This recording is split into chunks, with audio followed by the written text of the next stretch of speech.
ഇസ്രായേലിന് നേർക്ക് വ്യോമാക്രമണം നടത്തിയിരിക്കുകയാണ് ഇറാന്റെ പിന്തുണയുള്ള ലബനീസ് സായുധ സംഘം ഹിസ്ബുള്ള.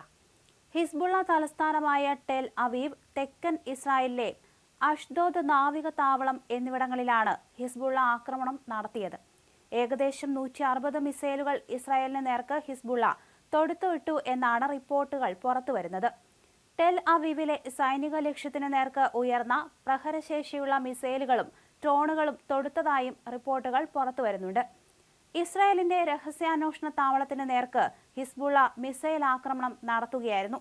ലെബനൻ തലസ്ഥാനമായ ബെയ്റൂത്തിൽ കഴിഞ്ഞ ഒരാഴ്ചയായി നിരന്തര ആക്രമണമായിരുന്നു ഇസ്രായേൽ നടത്തിയിരുന്നത്. 63 പേർക്കാണ് ഈ ആക്രമണങ്ങളിൽ ജീവൻ നഷ്ടമായത്.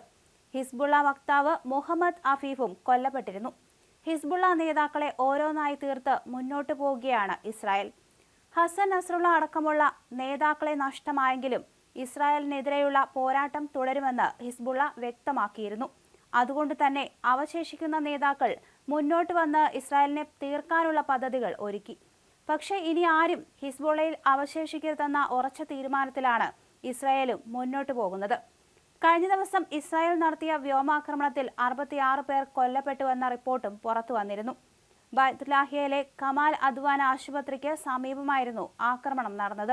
കൊല്ലപ്പെട്ടത് ഭീകരപ്രവർത്തകരാണെന്നാണ് ഇസ്രായേൽ പറഞ്ഞിരിക്കുന്നത്. ഗസയിലെ ഷെയ്ഖ് റദ്വാൻ പരിസരത്ത് ഒരു വീടിന് നേരെയുണ്ടായ ആക്രമണത്തിൽ 22 പേർ കൂടി കൊല്ലപ്പെട്ടിരുന്നു.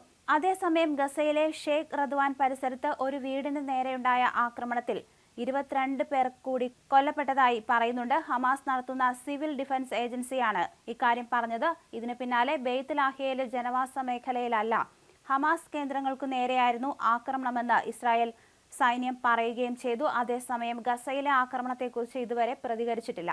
ബെയ്റൂട്ടിലും ഗസയിലും ഒരുപോലെ തന്നെയാണ് തിരിച്ചടി നൽകിക്കൊണ്ട് നെതന്യാഹു മുന്നോട്ട് നീങ്ങുന്നത്. വ്യാഴാഴ്ച ഗസയിലെ വിവിധ പ്രദേശങ്ങളിലും ആക്രമണങ്ങൾ റിപ്പോർട്ട് ചെയ്യപ്പെട്ടിട്ടുണ്ട്. കിഴക്കൻ ലെബനനിൽ ഹിസ്ബുള്ള കേന്ദ്രങ്ങൾക്കു നേരെ ഇസ്രായേൽ നടത്തിയ ആക്രമണത്തിൽ 22 പേർ കൊല്ലപ്പെട്ടുവെന്ന റിപ്പോർട്ടുകൾ വരുന്നു. ലെബനൻ കേന്ദ്രീകരിച്ചുള്ള വാർത്താ ഏജൻസിയാണ് ഇക്കാര്യം പുറത്തുവിട്ടത്. 70 വയസ്സുള്ള ഇസ്രായേൽ പൗരനുൾപ്പെടെ 3 സൈനികർ കൊല്ലപ്പെട്ടതായി ഇസ്രായേൽ സൈന്യം ബുധനാഴ്ച പറഞ്ഞിരുന്നു. അതേസമയം തെക്കൻ ലെബനിലെ ഒരു സ്കൂൾ മൈതാനത്ത് ഹിസ്ബുള്ളയുടെ ആയുധശേഖരം നേരത്തെ കണ്ടെത്തിയിരുന്നു. 10 മീറ്റർ നീളമുള്ള ഭൂഗർഭ അറയിലാണ് ആയുധങ്ങൾ സൂക്ഷിച്ചിരുന്നത്. റോക്കറ്റുകൾ, സ്ഫോടക വസ്തുക്കൾ, റോക്കറ്റ് പ്രൊപ്പൽഡ് ഗ്രാനേഡുകൾ, റോക്കറ്റ് ലോഞ്ചറുകൾ, ടാങ്ക് വേധ മിസൈലുകൾ, ഉപകരണങ്ങൾ എന്നിവയാണ് പിടിച്ചെടുത്തത്. ഇതിന് സമീപത്തുള്ള കെട്ടിടത്തിൽ നിന്ന് ചില രേഖകളും സൈന്യം പിടിച്ചെടുത്തിട്ടുണ്ട്. ലെബനിലെ ആളുകളുടെ വീടുകളുടെ അടിഭാഗത്തും ഗ്രാമങ്ങളിലുമൊക്കെ ഹിസ്ബുള്ള ആയുധം സൂക്ഷിക്കുന്നുണ്ടെന്ന് ഇസ്രായേൽ നേരത്തെ ആരോപിച്ചിരുന്നു.